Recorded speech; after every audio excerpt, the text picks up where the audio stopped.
else. He's a completely grass-fed operation, no grain. And so Dale Lassiter that you heard this morning, he raises breeding stock and does the grass-fed beef. So he does both and sells. But Kit is strictly with a breeding operation and all grass-fed, and he's going to talk to us about low-input grass-fed production, and that's his specialty. Is talking about decreasing inputs involved in ranching. So, and Kit has a newsletter and has done a lot of good things for our industry, I believe, the cattle industry. So, Kit, why don't you come forward here? Well, thanks, Dan. I don't know how close I should get or not get to this mic, but if I start getting too loud or yelling, well, just let me know. If it's okay, well, I'll just keep going here. It's great to be here and be a part of this meeting. I'm glad that I was invited.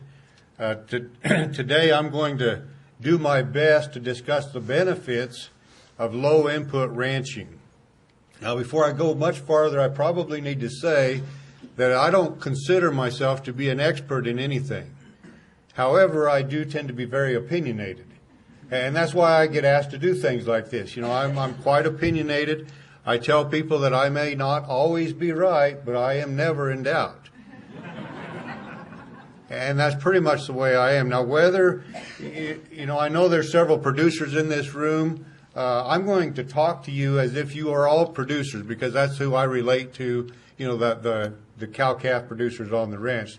So you just have to pretend if you're not a cow-calf producer. Whether you agree or disagree with my opinions doesn't really matter to me. That's not what I'm here to do. I'm here to challenge you to think or even look outside the box that you've put yourself in. We've all got ourselves in a box. Richard's box is different than my box. Your box is different than your neighbor's box. But I guarantee you we're all in a box. And we view the world around us by the box that we put ourselves in. If we never get challenged to look outside every now and then, we're going to get trapped. And that's not a good place to be. That's where most of our neighbors are. They're trapped in this box. They can't see anything new or anything different. So the benefits of low input ranching.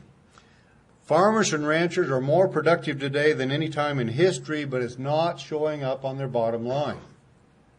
We've been focused on the wrong things. Our ranch is known as Pharo Cattle Company. As Dan said, we're located 8 miles north of Cheyenne Wells, which is on the central high plains of eastern Colorado. Compared to Denver, this is a different part of Colorado. We can't even see the mountains.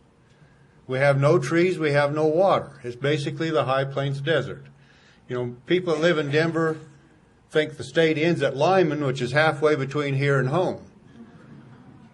People in Kansas, they don't want it. So we're kind of in this area where it's not a bad place to be. We're just kind of out there where nobody really knows where we are. It's short grass country, very limited and unpredictable rainfall. Our normal annual precipitation is around 12 inches. We will have an occasional year where we'll get twice that. We'll have years where we'll get half that.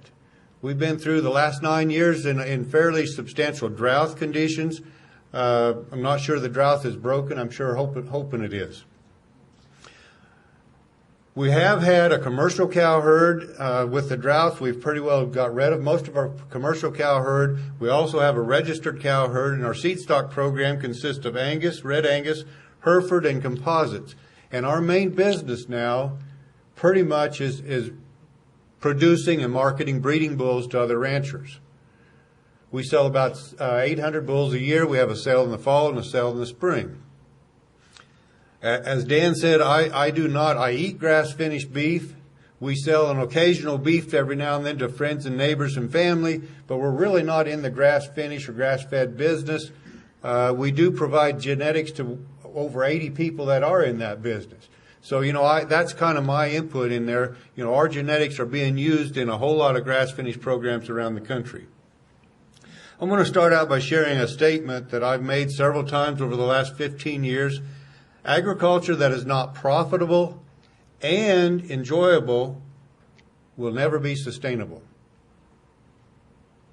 It's got to be both. The ranch is a great place to live and raise a family, but it's not always profitable. Sometimes profit's hard to get. Sometimes enjoyment's hard to get. You know, those guys that are calving in the snowstorm in the middle of February, how fun is that? Why, you know, there's some young people in this audience. I appreciate that. Why don't we have more young people coming back to the farm and ranch? Right here. They spent their entire lives watching their parents work very hard, sometimes with 1 or 2 off-farm jobs just to break even. It doesn't have to be that way. It can be and should be profitable and enjoyable. Is that reverberating to you or just me? This is my neighbor Earl. Earl says, "Nah, I ain't thought much about retirement. I'm going to just keep working till I'm finished going broke." Based on the laughter, I bet some of you can relate to that. Maybe that's your neighbor, maybe that's you. But it doesn't have to be that way. I'm going to ask 2 what I call thought questions, and these are just kind of get your thinkers to thinking. I'm having a hard time seeing you in this light here, but I want to have a little bit of interaction as we go through here. I think we have plenty of time to do that before noon. If I start running out of time, why I will we won't have much. The first question I want to ask is, will the demand for beef increase or decrease in the next 5 years? Now, what I want to start out by doing, I want everybody to participate. I want to ask, how many of you believe it will increase? How many believe it will decrease? And everybody has to participate. You can't just sit there. You have to raise your hand for one or the other. So, how many of you believe the demand for beef will increase in the next 5 years? Raise your hands high. Very good. Now, the rest of you have to put your hands up. How many of you believe the demand for beef will decrease in the next 5 years? Okay, there's a whole lot more positive, optimistic people in here than I thought there would be. Either way, if the demand for beef increases and you're a cow-calf producer, how's that going to affect your income? Positively, right? If you're a producer and the demand increases, that's good. If you're a producer and the demand decreases, that's not always so good, is it? Let me tell you what I think. I just heard on Fox News or some channel this morning that 440,000 new people applied for unemployment last week in America. 440,000 new people. What? Oh, okay. Well, you and I agreed on that one already. 8 million people in our country alone have lost their jobs since December of 2007. Are those people going to be buying more beef or less beef? Probably less. You know, I think that's a fact we're going to have to look at. If you actually look at the demand for beef, it has been decreasing for the last 2 years. I think it will continue to decrease until the economy gets straightened out. And I'm not sure we've seen the worst of the economy. Now, I'm not here to depress you. I just want you to kind of know what's going on out there. Sometimes we get so isolated, in our own little area that we don't know what's going on. And so far, those of us in agriculture have not been affected much by this recession. But we might here in the future. So the next question is, will the cost of inputs increase or decrease in the next 5 years? Same rules. You have to play. Some of you did not play last time. And I know who a few of you are, so you have to raise your hand. How many of you believe the cost of inputs will increase in the next 5 years? How many of you believe the cost of inputs will decrease? Okay. 2 of you still didn't play. If they increase, how's that going to affect your income as a producer? Negatively. If the cost of inputs decrease, how's that going to affect your income? Probably positively. Here, I'm going to share a fact, and again, I don't want to burst any bubbles and discourage you, but here's a fact that I believe to be a fact anyway. For the last 40 years, input costs have risen 5 times faster than cattle prices.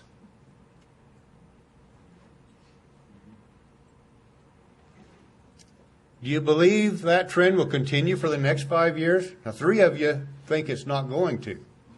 And I'd like to eat dinner with you guys. How many of you believe that trend is going to continue for the next 5 years? How about 10 years? Some of us are concerned about 40 years. That's what we're dealing with, folks. You know, we're dealing with questionable demand, and we're dealing with the cost of inputs probably going to increase. Now that to me, that excites me. You know, when everybody else sees problems, I try to look for opportunities. And so I see some opportunities there. I believe that the beef industry is very near, if it's not already at, I believe it's very near a tipping point.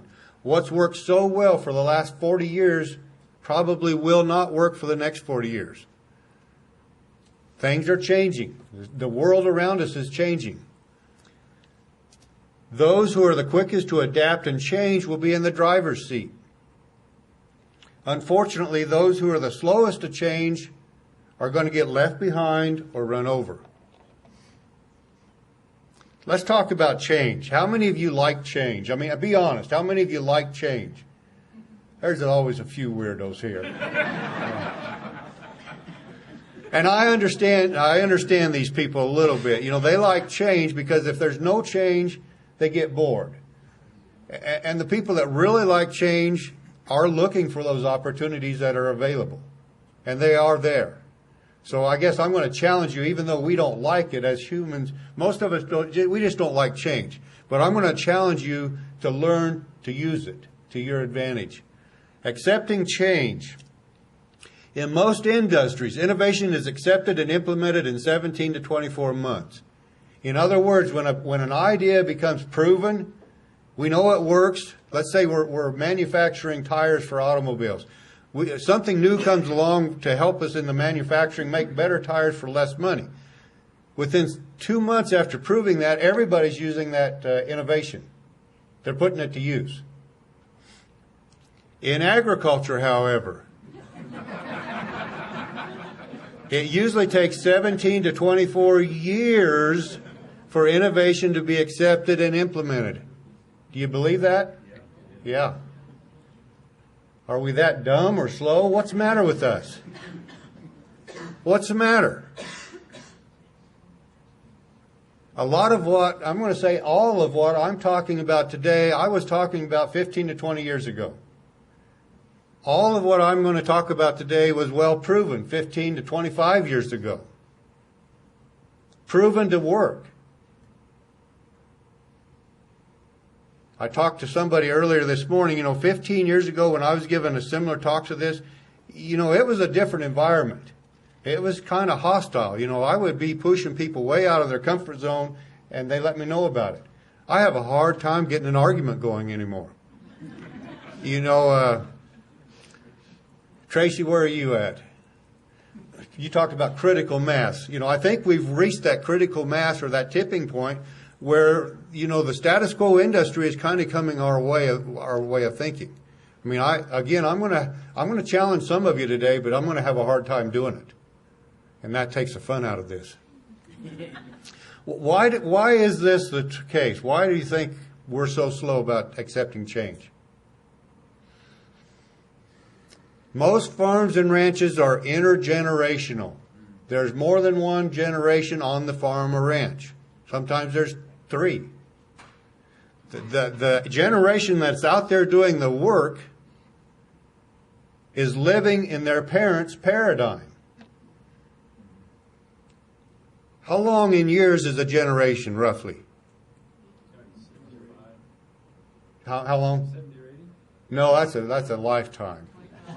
I'm going to say 20 to 25 years, which is basically what we're looking at here. From one generation to the next, when the next generation takes over, somewhere around 20, 25 years. So we've got these people running around in Grandpa's paradigm. That's just not going to work. And again, what I'm going to talk about today, you'll kind of see what I'm talking about as we go on.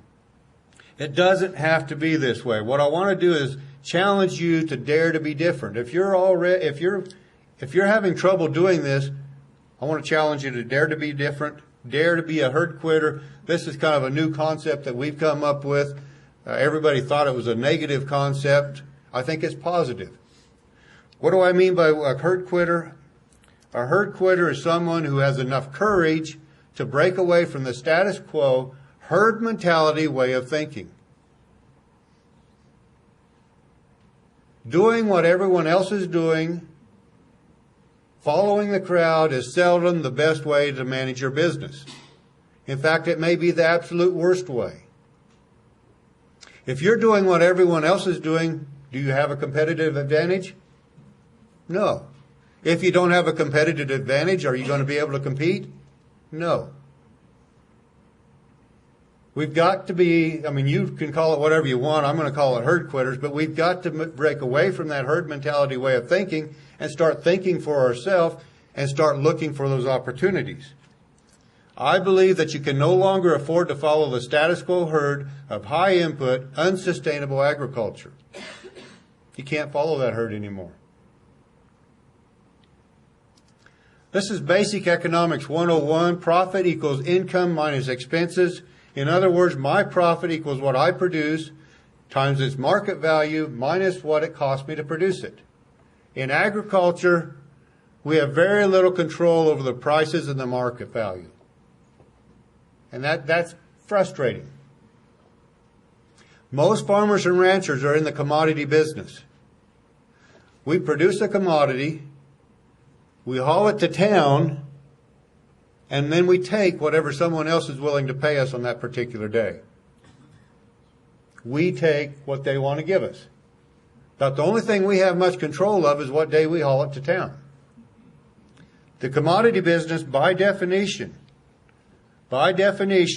is a break-even business. You need to remember that fact. I first heard this probably 15 years ago, and I didn't believe it. I just didn't understand it and wouldn't believe it. But it's true. Kind of a sobering thought. It's a little bit discouraging. We didn't come together today to be discouraged. So let's ask this question. What can we do to increase our profit potential? We've kind of covered some facts and the basis there. What are we going to do to increase our profit potential? I'm just going to provide two simple answers to this question. Maybe they're oversimplified. Number one, we can get out of the commodity business and sell a product. In other words, instead of producing and marketing a commodity like all my neighbors, I can produce and market a product like grass-finished beef that I sell directly to the end consumer. Now I'm the guy that has control over the prices and the market. I tell him what I'm selling it for. You've probably heard of the cattle cycle where prices are up here for a while, then they're down here and up and down. We have demand out is greater than supply, so prices go up, and then vice versa.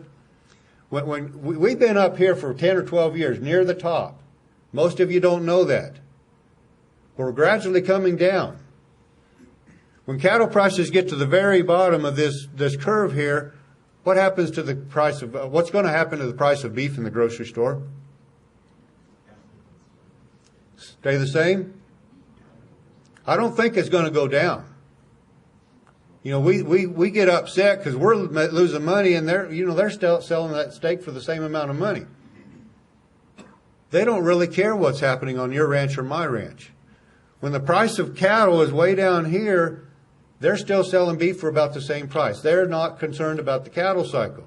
Likewise, if you're in the business of selling a product, you're insulated from the cattle cycle. Doesn't matter anymore. Many of you, I know several of you in this audience are doing this. The three speakers before me this morning are doing this. They're selling a product instead of a commodity. Is it easy, Richard? No. If it were easy, we would all be doing it. It's not easy. It requires more thinking, more management, and something that we really don't like to talk about, and that's marketing. However, I was talking to somebody I just met down the hall before this session started, and he's from Wyoming. He's got a rancher neighbor that's trying to sell grass-finished beef or grass-fed beef, all he did was just start harvesting cattle off grass and selling it. And he said he's his own worst enemy. He says this will never work. They don't like it. They won't like it. It doesn't taste good. Blah, blah, blah. Well, how are you going to be, you can't market a product you don't believe in. And he's right. It's not going to work for him. I'll say this right now just to get it off my chest. There's a big difference between grass-fed beef and grass-finished beef. Any cow, and I don't care how old it is, any old cow that eats grass can be considered grass-fed. Grass-finished is an animal that actually grades low choice on grass. No grain, grass. And there's a big difference. If we can finish our animals on grass, there's very little reluctancy to buy and eat that product. But it's not that easy. If it were easy, a lot more people would be doing it. But like I know, there's several in this audience that are doing it. The other thing we can do to increase our profit potential is increase our production and or decrease our expenses. If we're going to stay in the commodity business, and even if you're not going to stay in it, but if you're going to stay in the commodity business, you absolutely must be better than average in one or both of those areas. Now, why do I say you absolutely must be better than average? Because average producers are break-even producers. That's not what we want to be. We have to be above that, or it's not worth doing. What's the first thing that most farmers and ranchers try to do to increase their profits? Be honest with me. Increase production. Very few take any other route. We've all done it.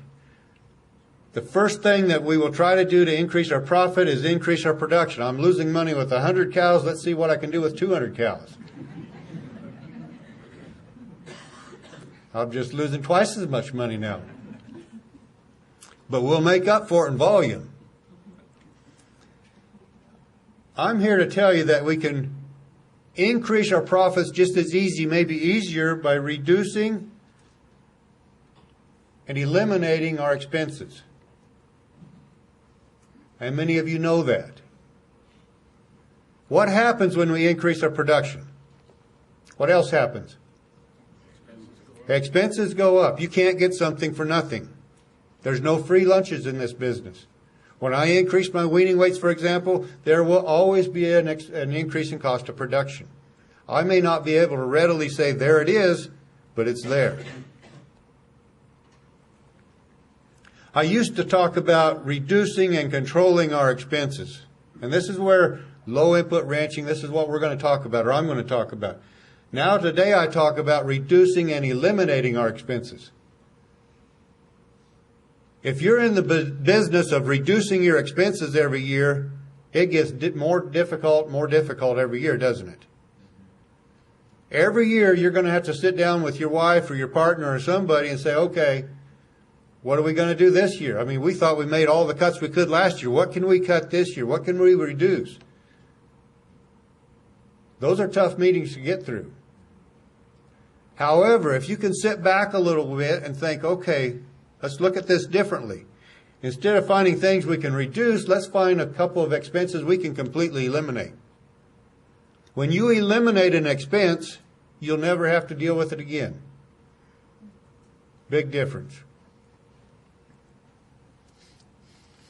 Let's look at the difference on a graph between an average producer and a low input producer. Okay, remember that cattle cycle I was describing? This is it. The black line is that cattle cycle. We've got high years, which create low years, create high years. And it just kind of keeps going like that over and over and over. The average producer is represented by this red line. He's making money right here, isn't he? This is his cost of production, his break-even point. What's happening here? He's losing money. He's making money. How can that guy survive doing that? They will survive. Most of them will survive because they are tough. When they make money here, they spend most of it on new pickups, but they will put a little bit of it in the bank. So when they get down here, they've got a little bit of a cushion in the bank that they can live off of. When they get down here, they will tighten up their belt. They'll do whatever it takes to hold this farm or ranch together and keep it going. We're tough. And then we get up here again. But it's still a break-even business, and most of these break-even businesses have an off-farm job supporting it. Shouldn't be that way. The low-input producer, represented by this blue line down here, he has reduced and eliminated his expenses to the point that this is where his cost of production is. Right in here, he's making lots of money. He can't buy enough pickups to spend his money. When prices go clear down here, he's not making much money, but he's still making money. And he's got a whole bunch stored away to get through this time here. Big difference there.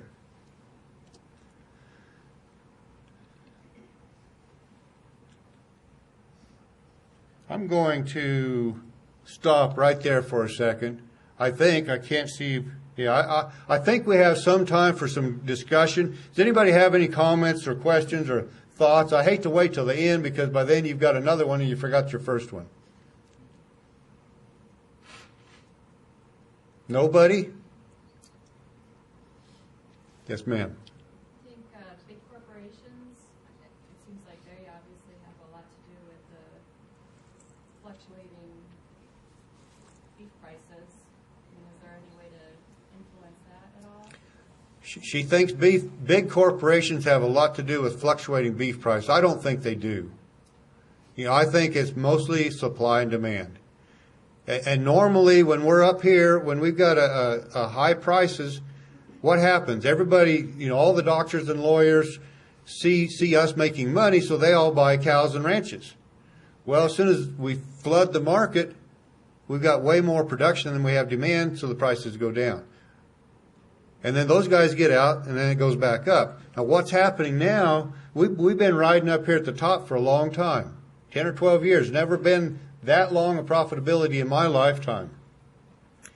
Unfortunately, a lot of guys became complacent. I mean, we think that's the way it's always going to be. But right now, the beef cow herd is getting smaller and smaller and smaller. When that happens, the price almost always goes up. Why isn't it going up, Dave? Caught you off guard. I think that there's less people eating beef. Yeah, demand. It's a supply and demand thing. Even though our supply is going down, the demand's outrunning the supply. Less people are eating beef. Another question I like to ask audiences, and I'll ask you, and we'll talk about it a little bit. I want to know how many of you believe, let's assume that you are a cow-calf producer, whether you are or not. How many of you as cow-calf producers believe the world needs your product? This is, most audiences, every hand shoots up. By golly, I'm indispensable. The world's got to have me. No, they don't. What are we producing? We're producing a high-quality protein food. If the world can't afford our high-quality protein food, what are they going to do? They're going to eat something else. Pork, chicken, beans. Maybe lamb. Goats. The world does not need what I produce. The world wants what I produce. And I think that when we can get that into our mind, especially in a group talking about grass-finished beef, wow, that's powerful. I've got to find those people that want what I produce, and they're out there. For the most part, in the whole wide world, beef is considered to be a luxury item, a luxury food. It's not something that the whole world eats. They wish they could. So who are your customers if you're a beef producer? Are you trying to feed the world, or are you just trying to feed those people that want what you produce? It should change the way you produce it, the way you market it, the way you think. But that's my thoughts. Wow, that's a pretty good answer, huh? Any other thoughts or questions? Yes, sir. Yeah, I was wondering too, Kit, it seemed mid-'80s, beef consumption had gone down a lot. There was a lot of negative press. And the Cattlemen's Association put together the beef checkoff with the NCBA, which seemed like it was one of the most successful ad marketing campaigns in all of agriculture.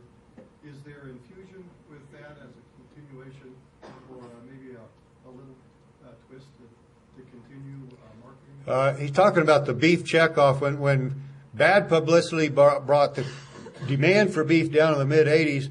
The Cattlemen's Association, what's now NCBA, started the beef checkoff, which started some advertising. You know, that wasn't accepted by everybody, though, was it? I mean, some of us liked it, some of us hated it. But I think it was, we could see a positive result.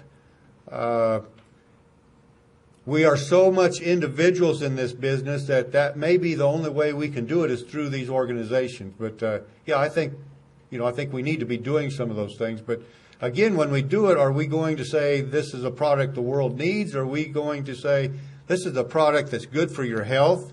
It's good for this, it's good for that, and you want it because of those things. Don. How can you sell a grass-based animal into a grain-based feeding operation? How can you sell a grass-fed or finished animal into a grain-based? Not finished. I mean, that's part of your. Oh, how can you sell? You're raising it on grass. And a lot of them still go through the commodity system. Right. I have no trouble doing that. There's a perception out there that says my cattle will not work on grain. My cattle, they'll learn to eat anything you feed them, and they do very well on grain. So I don't know how to answer that question. Well, it seems like the beef industry is getting a bad name here lately, and it's got two parts. It's got the production part on range, and it's got the part where we have in the U.S. we have the corn-based system subsidized by row crop corn and soybeans, high input, crowding, antibiotics. And that's where some of the bad publicity, but again, with the guys in this, I'm going to cut you short there, Don, if that's okay. That's all right. That's the opportunity. When we start seeing things like that happening, what are some of you guys doing? Huge opportunity to promote a grass-based, grass-finished product. What do you? I didn't see it, but James told me last night about Michael Pollan on the Oprah Winfrey show. How many people watch that show? 25 million. 25 million people. I'm not an Oprah Winfrey fan at all. But wow, what's that going to do to some of your businesses? It'll be good. I'm going to move on here. The most profitable ranchers that I know of, and this is something we've been at for over 25 years, becoming a profitable low-input rancher has been my goal. And I've studied a lot of these guys. I've looked them up. I've found them. But the guys that are the most profitable year in and year out, they're not raising the biggest calves. They're not doing anything that the industry says is right, really. In fact, they may be doing everything wrong, and yet they're the most profitable. What they're doing, though, is they're striving to make the most efficient use of the available forage resources on their ranch. Has nothing to do with new pickups or new tractors or new balers. Has everything to do with solar energy, rainfall that hits the forages on your ranch and produces what you're producing. To do that requires at least these three things. I call them the three keys. Some sort of a planned rotational grazing system. I used to just say rotational grazing. I realize that there are a lot of people, some of you in this room, that are doing rotational grazing. Without a plan, it's going to fail. Number two, matching your production cycle to your forage resources. Number three, matching cow size and type to your forage resources. I'm going to talk a little bit about all three of these. This is kind of an abbreviated version of a talk that I give at various conferences around. We're going to start talking about the first key, planned rotational grazing. This is a really good example of what we were talking about earlier. How long has it been that the savory grazing system has been proven to work, make money, make the land better, all of this? How long has that been proven? 30 years. 30 years, at least. How many ranchers in the United States, I'm not talking about this room, in the United States do you think implement some sort of a planned rotational grazing system? 1%? I'm going to give the benefit of the doubt and say less than 5%. Why is that? Is it difficult? Several of you are doing it. Is it difficult, Steve? No? You know, we just cannot accept new things. And this has been 30 years. Dave? You know, the example that Alan Savory uses is where they were shipping the English were taking they were taking their ships down to Spain and then coming back and they were losing all these guys, because of dysentery. And so finally one captain figures out that if they just eat some citrus, that they don't die. 200 years later, they institute that citrus should be eaten by the people to keep them dying from dysentery. 200 years it took them, so we're not so bad. We're smarter than we thought we were. Just a comment, you were saying, why isn't it accepted? Society of Range Management doesn't accept it. Good point. Dan says we're trying to change that. I'm going to back up again. I don't spend a lot of time talking about this anymore because everybody in my audience have been exposed to this. They either understand it and believe it or they don't want to understand. And that's, you're just not going to change somebody's mind, and I don't really care anymore. I will try, but some arguments are not worth having. After building some cross fences and piping some water, we started a planned rotational grazing system in the summer of 1994. And for those of you who may not understand that concept, what that involves is putting all of our cattle together in one large herd and then rotating them through a series of smaller pastures that we now call paddocks. The first rule of thumb is to move cattle fast when the grass is growing fast and slow when the grass is growing slow. Well, that's simple, and yet some people just cannot get it.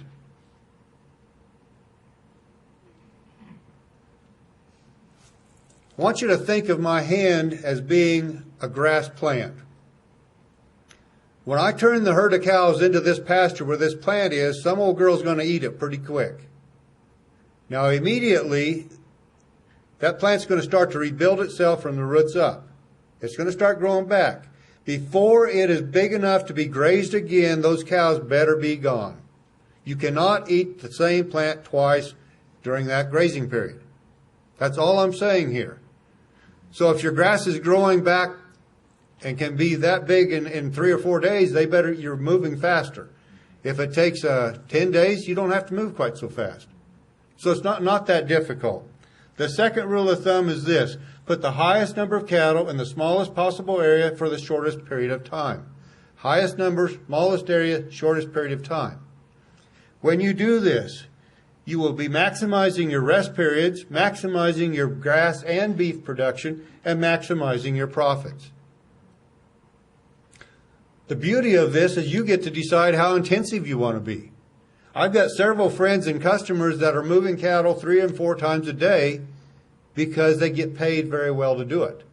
They don't mind doing it. It pays. I've got other customers and friends that are rotational grazing like we are, that if they have to move their cattle more than once every week or two, they're just not going to do it. It's just not going to happen. Now, part of that has to do with where you live. If you live in the desert, your plants grow a lot slower than the guys that live in Missouri, for example. And some of it's just a choice. I don't want to have to move cattle every 3 or 4 times a day. But that is the rule of thumb. Some of the advantages that we found, and I'm just going to give you a few of them through this type of grazing are, number 1, reduce and eliminate supplemental feeding. Remember, we're talking about low input ranching.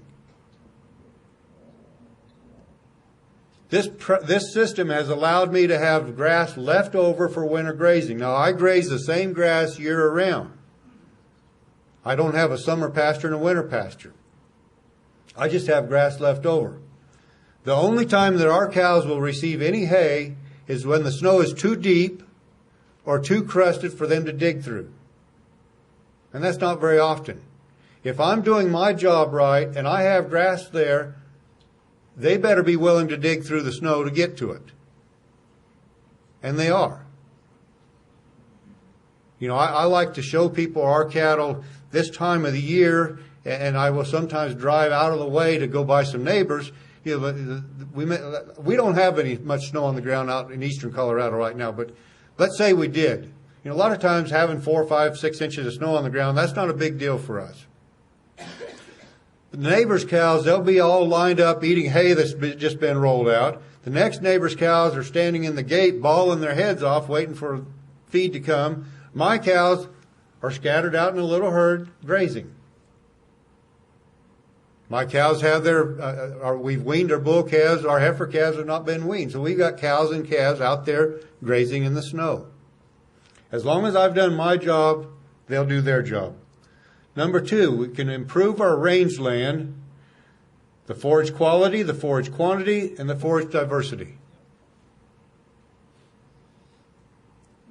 You know, if I can eliminate expenses and if I can increase profits, but my land is deteriorating, it's not sustainable. If my land's getting better while I'm saving money and making money, well, that's a great thing. Number 3, increase total beef production per acre.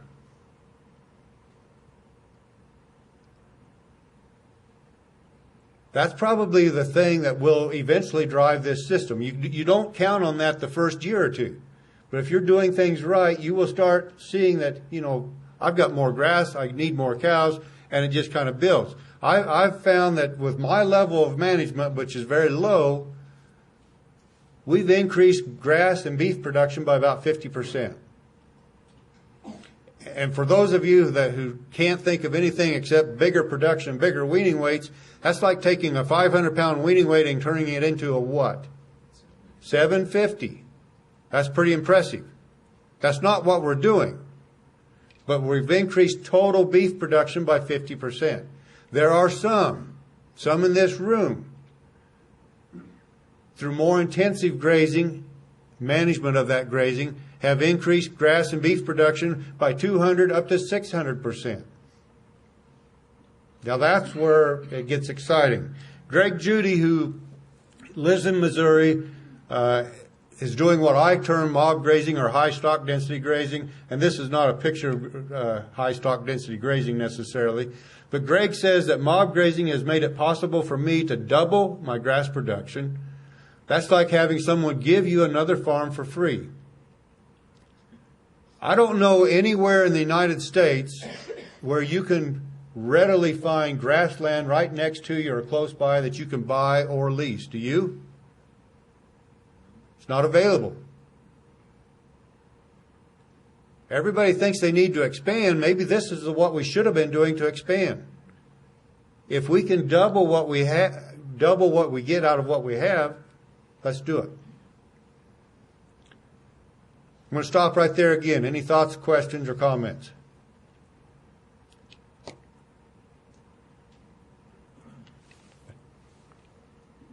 were talking about leaving standing heights or saving back forage. Now, I think that's a great idea, but in some cases, at least in my own case, is, we left some pastures with a standing height of 12-inch average standing height of stubble. But by the time we got to wintertime, the elk had come in and we're down to 3 inches. And Yeah. so my question is, how do you save for winter when you have that kind of utilization? I may look smart, but I don't have all the answers. Did somebody at the back have an answer for that? Okay. Buy a guard dog from Richard. But elk were coming in. Yeah, you know, I'd be excited to see 12 inches of something standing in eastern Colorado. You know, I don't know. I do know that the guys that are excited about this type of grazing and increasing their grass, they're just as excited about the increases in wildlife that they're getting as anything else. So, you know, maybe it's a perspective that we're missing there. But, yeah, that would be frustrating if you had 12 inches of grass for the cows to eat. By the time the cows got there, it wasn't there. So I don't know. Talk to the DOW. The one thing I will say, you know, we're all going to have some exceptions, and that sounds like a good one, but, you know, that's your box. You know, we're kind of locked in a box, and I can't see the way out of that box. So kind of don't be afraid to look around and see what you might be able to do. Talk to some of these people. Doug Peterson sitting back here, he's from Missouri. You know, I've had several boxes. I say, I can't mob graze. Doug says you've got to have at least 100,000 pounds to 200,000 pounds of beef on an acre of grass to mob graze. So I'll tell I say, I can't do that in eastern Colorado. You know, so slowly, you know, Doug's patient. He starts breaking one paradigm, then the next paradigm. You know, we can do some things we don't think we can do. We just need somebody to challenge our paradigms. And I think if I don't chicken out, Doug, I will try it. Any other thoughts or questions? I have a comment. I work in South Central Florida, and one of my ranchers was driving the feed and supplement. Our forage is very low quality. He was supplementing $4,000 worth of feed a month. I said, let's go to rotational grazing. Just follow my lead. I had him moving every 2 weeks through his pastures. At the end of the second year, he came back in and he said, I've only spent $500 on that on supplement. It does work even in where we are. Yep. Another one back here real quick. Just a quick comment on the elk we run on cattle on the Profitability wildlife refuge, and there's 6,000 head elk in that refuge, and we're learning to use the cows to control where the elk are, and that the elk don't tend to like to be where the cattle are, and so we can move those cattle around, and actually we're saving the grass from the elk and the willows and the riparian areas by using cattle. Just depends on, there's different ways. Every problem we can conceive, somebody else has probably already beat it.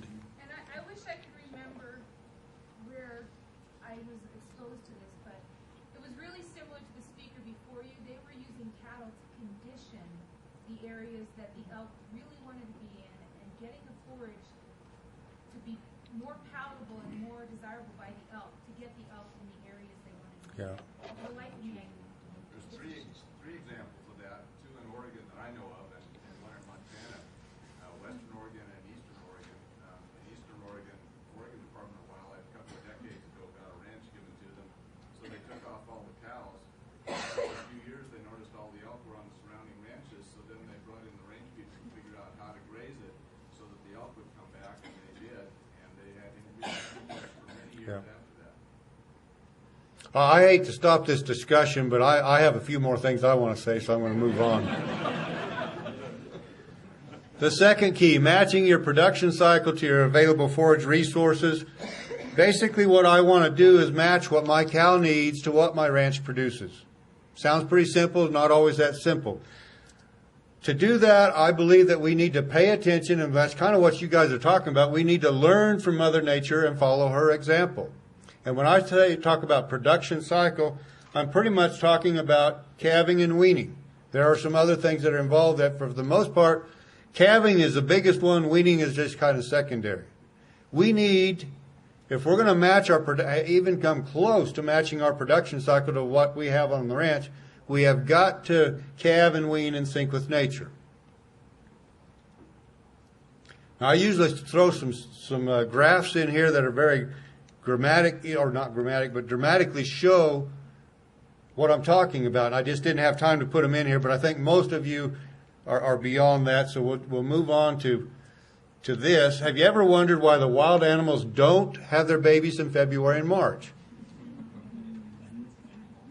Even in Florida. When do the deer have their babies for the most part? May, June. When do the deer in Texas have their babies, Tracy? May, possibly June. How about Montana? Anybody here from Montana? There you are. June. Okay. It's pretty much the same. So it has something to do with the forage availability. It also has something to do with the day length period, the photo period. Yeah, and I don't understand all of that, but I know that when God created everything, there was a reason for everything. And then we come along and we think we're smarter than God and we're going to fix it. We're not. That's never going to happen, folks. So some of the advantages, when I talk about calving in sync with nature, I am talking about, for the most part, May, June calving.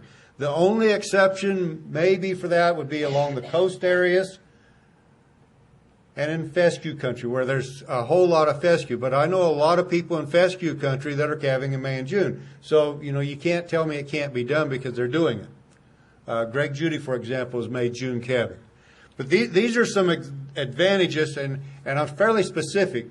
This is not just my ranch in eastern Colorado. This is kind of ranches in eastern Colorado. So it may not be exactly the same for you. But the first advantage is that we've reduced our feed and labor expenses by 70%. That's pretty good, isn't it? Number two. 90% of the calves, in most years, 90% of the calves are born in the first 30 days of the calving season without feeding any hay. My neighbors may start calving in March, I may start calving in May, and we'll get done calving at the same time. Who's having the most fun? Number three, our weaning weights are smaller. If we calved in May instead of March, they're smaller. We're going to wean the same time. Let's say we do. But we are weaning more total pounds that are worth more per pound. How in the world can your calves be smaller and you wean more total pounds?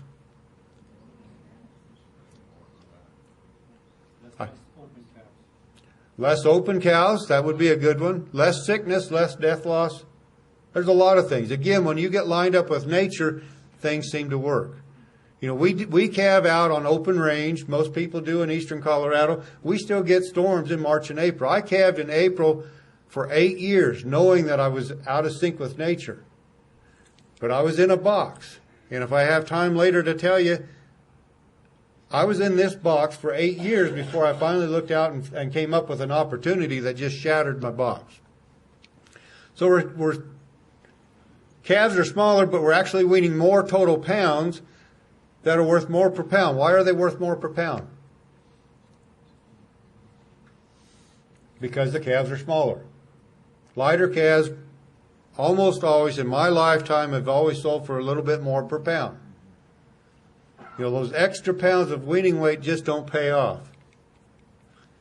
Okay, number 4, and I won't spend a lot of time on this, but we've almost eliminated calving problems and abnormal presentations. We noticed that immediately. I was reluctant to talk about that, but everybody I know of that's doing this are saying the same thing. When you get things right, things are right. Part of it is we've got cattle out in natural surroundings. They're not beating up on each other, chasing feed trucks and things like that. So here's the fun part. What are some of the disadvantages? This is where you guys can take over if you want to. Now, I don't want you to talk about yourselves. That'd be too personal. Let's talk about your neighbors. You've got neighbors that are calving in January, February, March, and April. Why can't they calve? Tell me why they can't calve in May and June. Farmers. And that's the case out in our part of the world. Weaning weights. Let's deal with the farmers first. One at a time. What would you tell them, Gary?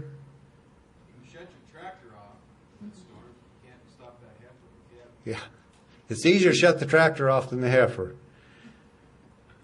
What I would say, it doesn't really matter. Those cows don't need you. I mean, these guys are programmed thinking they need to watch every calf be born, and half of them got to go through the barn, blah, blah, blah. They don't need you. Let them calve You go farm. You don't even need to ear tag them. You know what? Mama knows which one's hers without that ear tag.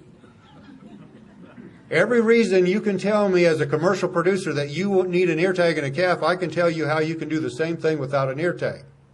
If you're a commercial producer, you do not get paid for ear tagging calves at birth.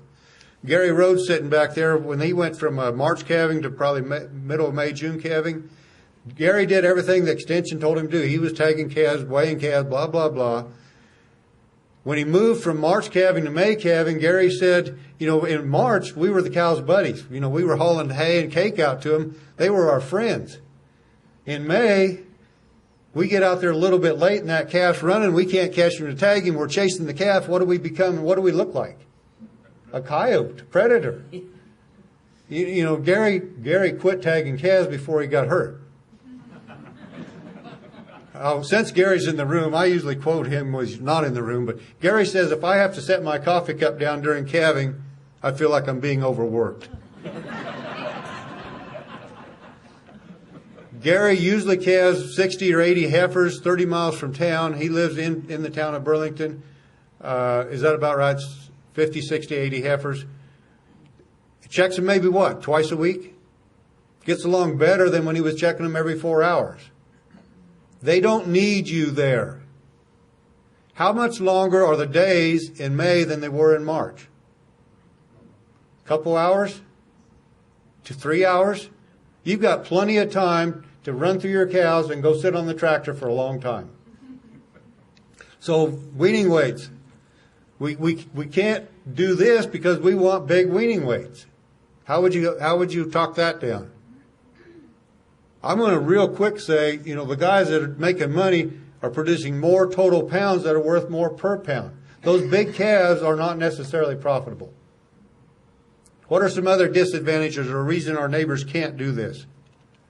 Calves too small when they go into national forest. Calves are too small. And there are going to be some things that we can talk about there. I know of one guy in Wyoming, one guy in Colorado, and one guy in Idaho that are running on national forest. They calve in late July and August. They send bred cows to the mountain, they calve them, they bring them back home and usually breed them in their hay pastures. So there are ways, if you're willing to look outside that box you're in, there are ways to do it. And all three of those guys will say, we thought, there's got to be something wrong with this. It will never work because nobody else is doing it. It's working. Maybe you're making too much money. You got to start paying taxes. That'd be a disadvantage. For some guys, they're spending too much time in the house and it bothers the wife. What about the neighbor's bull? I don't want to turn my bulls out till the 10th of August. How do I keep the neighbor's bull out of my pastures? He's done working and he's looking for more work. What did you do, Shauna? I moved him out of the pasture as soon as I see him in there. That doesn't keep him out. Several years... Yeah, you're nicer than I am. Several years ago, we had a pasture that bordered two different neighbors, and I could have just not put cows in that pasture, but I was too stubborn. By golly, it's my pasture, I'm going to graze it. And the bulls were these great big things that I hated. I mean, they were crossbred, whatever, and they didn't jump the fence. They could have jumped the fence because my fences aren't very high. They would just start walking. The wire would eventually break and posts would break. I really got mad and I threatened that neighbor. I was going to shoot the bull, castrate the bull, blah, blah, blah. Well, that got him upset. He came over to my place face to face, and he's a big guy. And I just said, well, this isn't going to work. Yeah. So I finally came up with a good solution. We bought a fence charger. I mean, the fence chargers they make today are great. I mean, we can electrify up to 100 miles of fence with a solar-powered charger. They're not the same chargers your grandpa used. So all we did was electrify the top wire on that fence. Where there's a wood post, we didn't put an insulator because our area is too dry. We don't need insulators. If there was a steel post, we insulated it. We didn't have any trouble with those bulls from that point on. Bulls are a lot like men. They have a very low threshold of pain. It would be a lot more likely for my cow to crawl under the fence than for that bull to push into the fence. Once he knows it's hot, he respects it. I think any other disadvantages? I like to spend time here because what we're talking about are paradigms. It's all. My ranch and your ranch can only support so much growth, milk, and size without inputs. Once we go beyond what our ranches can support, we have to start supplying inputs. We've been in the business for the last 50 years changing this. We're adding growth, milk, and size, and we've been increasing our inputs, and we're losing money because of it. I also want a cow or a herd of cows that can maximize my profits as well as my enjoyment. Not asking for much, am I? What I really want, and some of you can't see this because it's on the very bottom, I want a cow that can support the ranch instead of being supported by the ranch. Most ranchers today have cows that are being supported by the ranch. The rancher is working for the cow. Does that sound right? It should be the other way around. And when you consider the time, it's fun to do an exercise on this. You go to somebody's place, a typical operation, they put up hay, they feed hay. Every time they're in that shop working on equipment, who are they working for? The cow. When they're out in the field putting up hay, making hay, hauling hay, feeding hay, distributing the manure, who's working for who? The rancher's working for the cow. Shouldn't be that way.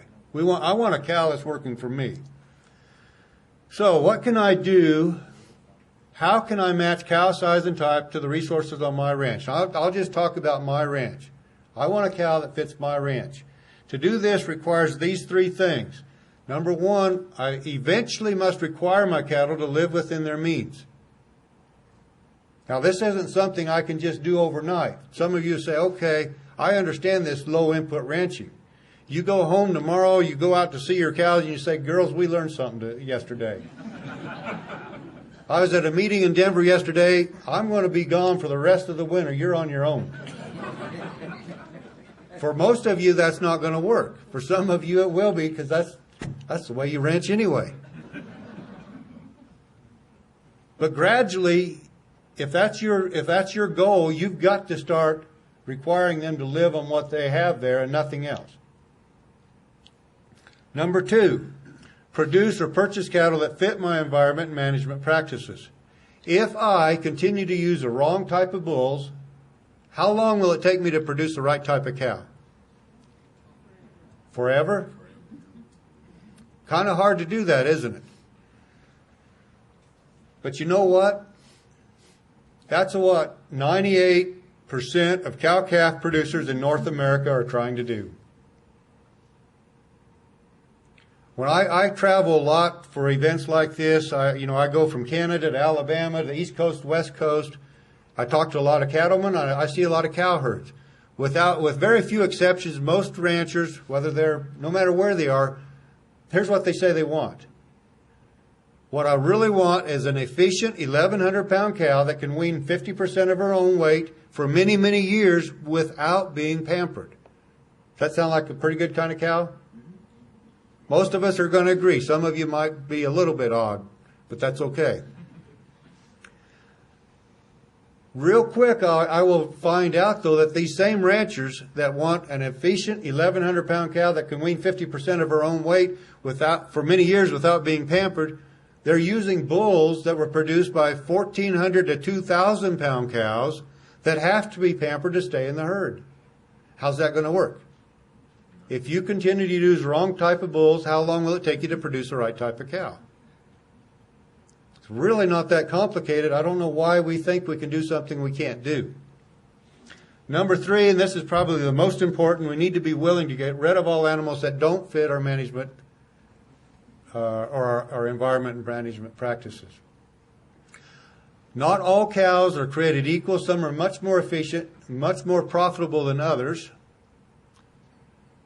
Let's suppose that out here in the parking lot, if there is a parking lot, there's not much of a parking lot. Let's see out here where they had the opening at the bottom of the stairs. We have a cow herd. It's big enough for a cow herd. And about noon, when this session's over, you and I are going to walk through that herd of cows. It could be your cows, my cows, it doesn't matter whose cows it are. What are you going to look for to identify the most efficient cows? Body score? Body condition score, okay. She better have a calf in her and on her. I mean, an open cow that never has a calf's not going to work. There's several things we could look for. There's one true answer to that, and that's longevity. Who's the oldest cow? But what we're really doing is going at it backwards, and most of us take things and go at it backwards. Instead of looking for the most efficient and most profitable, we should be looking for the least efficient. And they're not that hard to identify. The least efficient cows are the cattle that will be the first ones to come up open or late bred, and you just get rid of them. If you get rid of those least efficient cows for 5 years in a row, what's left? Your most efficient. I'm going to tell you a little bit about our program.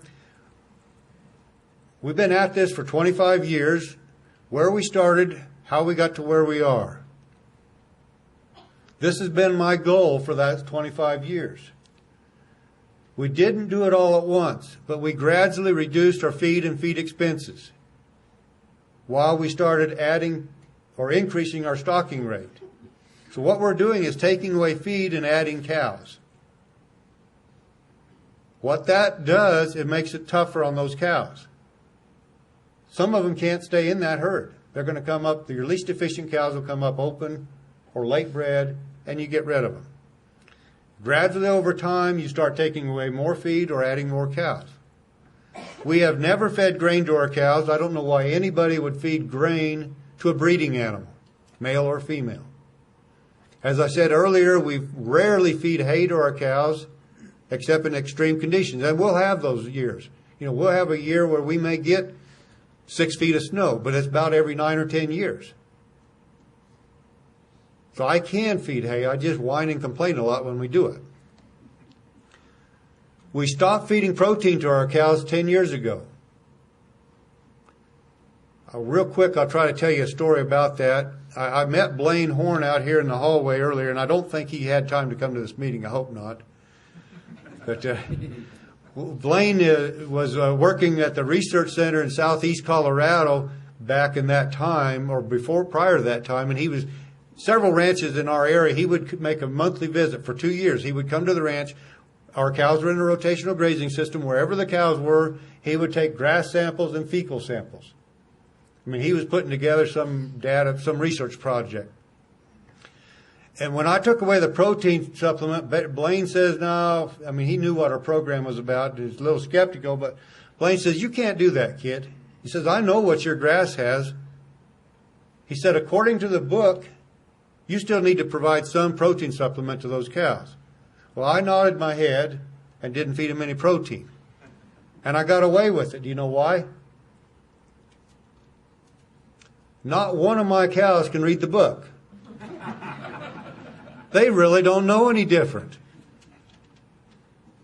I probably did lose some cows when we took the protein away, but the rest of them stayed. But here, the kicker to that, there's two other things one big thing, that was when we moved our calving from April to May, when I finally got out of my box. We made it easier on the cows, so I said, okay, we've got to take something away. So we took the protein away. That's about all we had left. The other thing, we knew the grass sample was not very good. But the Texas A&M was telling us what was in the fecal sample, and this is telling us what our cows actually ate. What they were consuming was between 5 and 7% protein, even though our grass was 3.5%. How can that be? They were consuming a diet better than what we were clipping. You know what that tells me? My cows are smarter than a CSU researcher. They know how to selectively pick different forages. Anyway, we have got to the point that really only inputs we have, we vaccinate calves at weaning. If we weren't bringing calves together out of so many different ranches, we'd probably stop that. We vaccinate calves at weaning. We provide a salt and mineral mix most of the year. That's it. That's about as low and no input as we think we're going to get. But again, I'm in a box. Well, I may be able to shatter that box someday. So, After doing this for the last 25 years, I've come to some conclusions. I'll share them with you. Unless I have an unlimited amount of extremely cheap feed, I cannot afford to keep and feed cows that weigh over 1,200 pounds. Now let's suppose that for some unknown reason I have free feed and free pasture. I have 10,000 acres of free grass. All I got to do is maintain the fence. And I've got a neighbor that brings me 200 big bales of pretty good hay just because he likes me. Ranching now goes a lot easier, isn't it? Now what size cow do I want? How big? Big.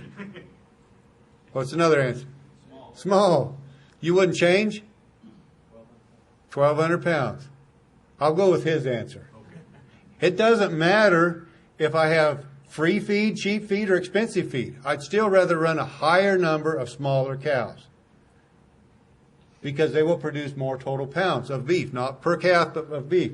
If your ranch can support 100 head of cows that weigh 1,400 pounds, it will support 120 cows that weigh 1,100 pounds. That's 20% more cows producing 20% more calves on the exact same feed resources, exact same inputs. And I guarantee you that those 120 smaller cows will always, always, always produce more total pounds than the big cows. Just the way they are. On top of that, their calves will be worth more per pound. So it's kind of a no-brainer when you think about it. Forgot I threw this in here. Why do most ranches have cows that are too big? There's very few ranches that could say, you know, I've got small, efficient cows. Most of them have cows that are too big. Why is that? Weaning weight. For the most part, it's weaning weight. We were trying to increase our weaning weights for the last 40 years. When we increased our weaning weights, we changed the size and type of our mama cows, didn't we? Do big cows always wean the biggest calves? Yes, no? Not necessarily. Big cows do, or let's say smaller cows do wean a higher percentage of their own weight. That's how we can get more production out of smaller cows. We've known that. Here's a herd in North Dakota, the research center there. Their smallest group of cows weighed 1,242 pounds. They're big. Their biggest group of cows almost weighed 1,700 pounds. Or their group of biggest cows. The percent of cow weight weaned, the 1,200 pound cows can almost wean 50% of their weight. That 1,700 pound cows can't wean 34% of their weight. This is nothing new. We already knew that. But let's look at weaning weights. And I'm going to qualify this and say this is only 1 year. On this particular year, average weaning weight, the smaller cows had 617 pound calves. Look as we go down here to the biggest cows. Biggest cows had 572. What do we see there? Is there a trend?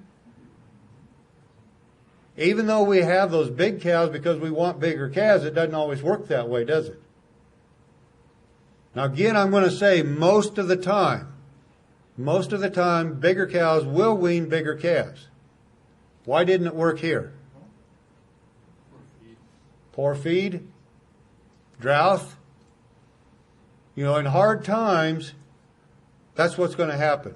These big cows require so much energy just to maintain themselves, and if it's not there, they cheat their calf. I mean, they don't have any option. They're probably not going to breed back either.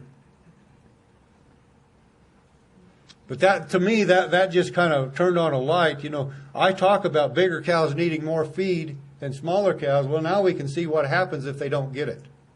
They'll cheat their calves and actually cheat you. You know, this cow's eating 50% more than this cow maybe, and not even weaning the same calf. So let's go back to my conclusions. Fertility is my most important economic trait, not growth. We still sell pounds, so that's important, but I'm more concerned about total pounds off the ranch than I am about individual weaning weight. Number 3, breed is not nearly as important as biological type. As a seed stock producer, that may sound a little strange because most of us are very loyal and committed to one chosen breed.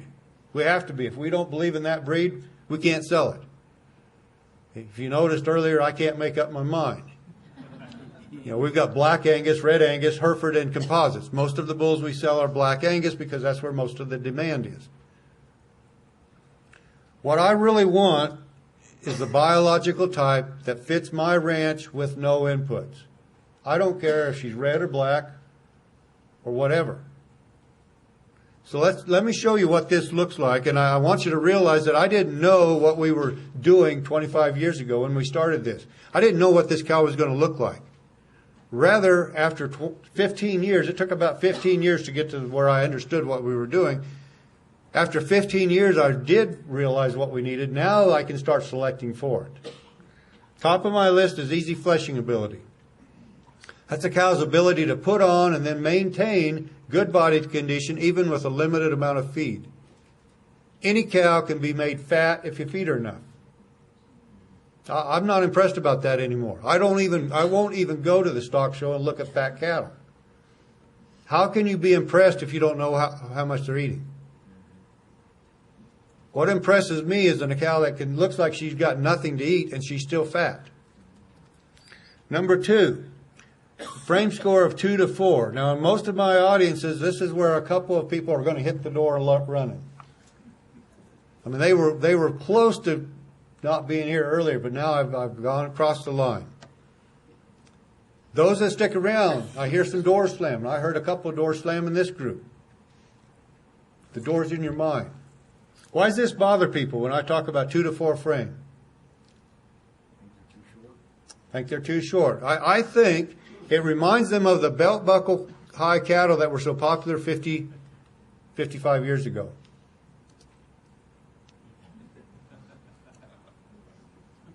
I want a show of hands. How many of you believe this is where the beef industry needs to be going? 1, 2, 3, 4. And Gary's a half. I usually don't get too many hands up in the air. Most of the people that are raising their hands when I ask that question are in the grass-finished beef business. They don't need them any bigger than that. There's nothing complicated or magical about frame score. It's height in inches adjusted to age. I know the family that produced this bull, showed this bull. Back then, in those days, they didn't have frame scores, but they did measure cattle. I have a pretty close idea what his frame score is. What I really want to know is, what do you think it is? Guesses? 0. 1. 1. 2.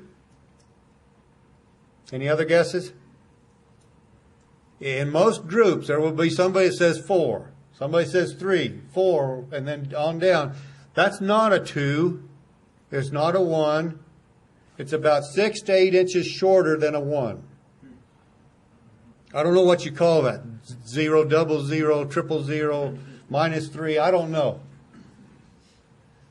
Okay, those 2 doors that just shut, you know what? They're starting to open up again. That's not what I'm talking about when I say 2 to 4 frame. Not that I have anything against that, but that's not what I'm talking about. How tall in inches is a 4 frame cow? Just a guess. 50? Is that what you said? 50 inches. Dan's right. 4 frame cow is 50 inches. You can't see me holding my hand on my chest. That's not a big cow, but it's not a dwarf or a midget either. We have some thick, easy fleshing 4 frame cows that weigh 1,200 pounds. Every now and then we have one that weighs 1,300 pounds. There's 2 inches of difference between a frame score. So a 4 frame cow is 50 inches tall. A 3 frame cow is 48. A 5 frame cow is 52.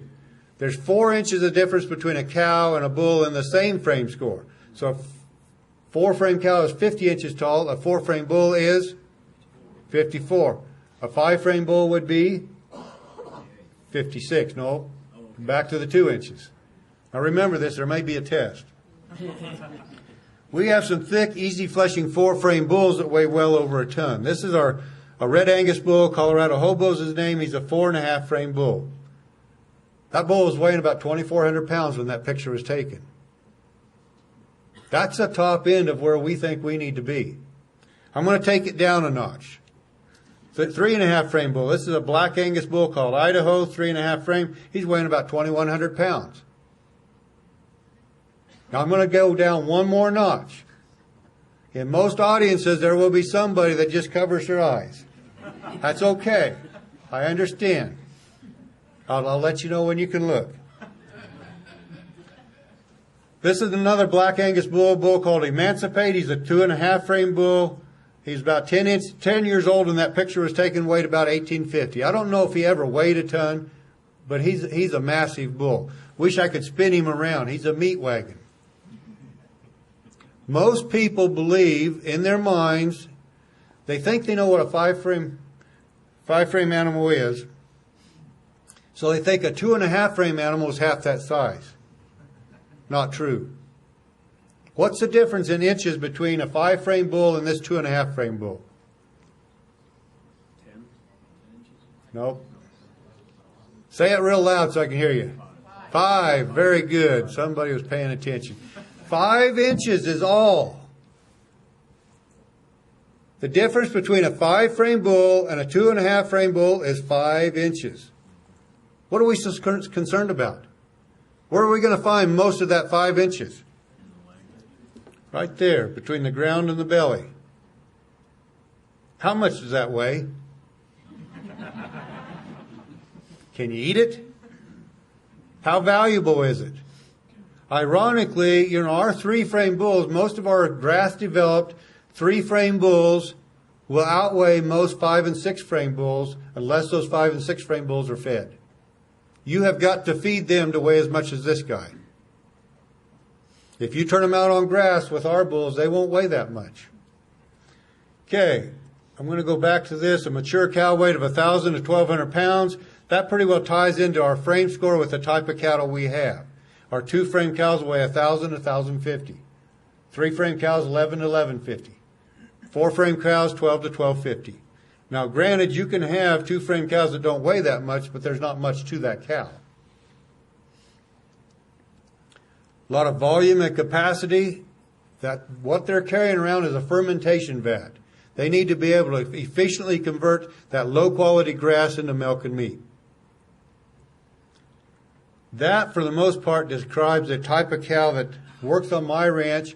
We have satellite or cooperative herds in a lot of different states. We found that pretty much that same type of cow with very minor adjustments will work in almost any environment.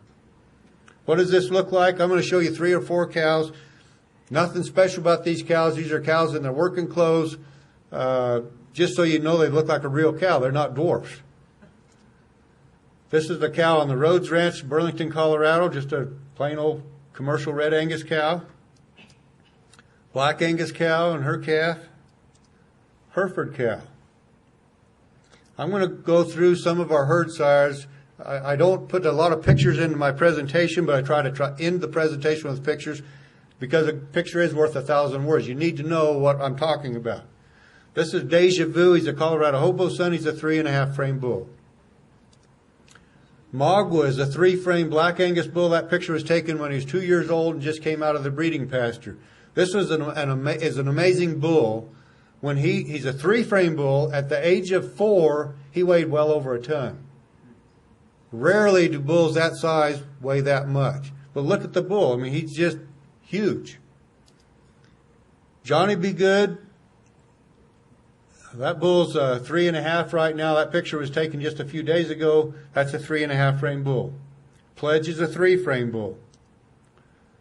123 Hereford bull is a 2.5 frame bull. He's 10 or 11 years old when that picture was taken.